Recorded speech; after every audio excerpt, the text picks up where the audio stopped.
एक समय की बात है। एक छोटे से गांव में एक मछुआरा रामू रहता था। रामू अपने परिवार के लिए मेहनत करके मछलियां पकड़ता था और उन्हें बाजार में बेचता था। उसकी बुद्धिमानी और चतुराई की वजह से उसे गांव में चालाक मछुआरा के नाम से जाना जाता था। एक दिन रामू ने सुना कि गांव के पास वाली नदी में एक बहुत बड़ी मछली रहती है, जिसे पकड़ने वाला कोई नहीं था।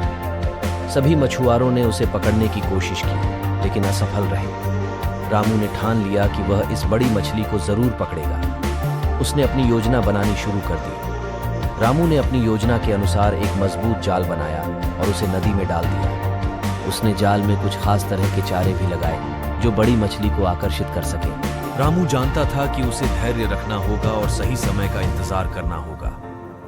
कई घंटों के बाद रामू ने देखा कि जाल में कुछ भारी फंस गया है। उसने सोचा कि शायद वह बड़ी मछली जाल में फंस गई है। रामू ने अपनी पूरी ताकत से जाल को खींचना शुरू किया। जाल बहुत भारी था, लेकिन रामू ने हार नहीं मानी। अंत में जाल के अंदर उसने देखी एक बहुत बड़ी मछली जो छटपटा रही थी। रामू ने मछली को सुरक्षित रूप से किनारे पर लाया और उसे पकड़ लिया। वह बहुत खुश हुआ और सोचने लगा कि अब वह इस मछली को बाजार में बेचकर अच्छी कमाई कर सकता है।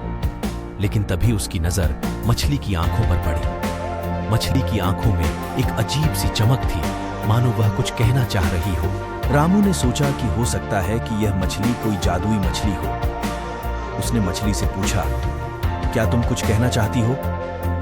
मछली ने अचानक बोलना शुरू किया, हाँ, मैं एक जादुई मछली हूं। यदि तुम मुझे छोड़ दोगे तो मैं तुम्हें 3 वरदान दूंगी। रामू ने सोचा और फिर मछली को छोड़ने का फैसला किया।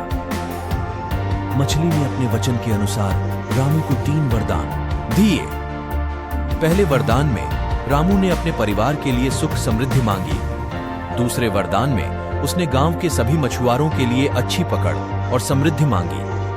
और तीसरे वरदान में उसने अपने गांव के लिए शांति और खुशहाली मांगी। मछली ने उसके सभी वरदान पूरे कर दिए और रामू को धन्यवाद देकर नदी में वापस चली गई।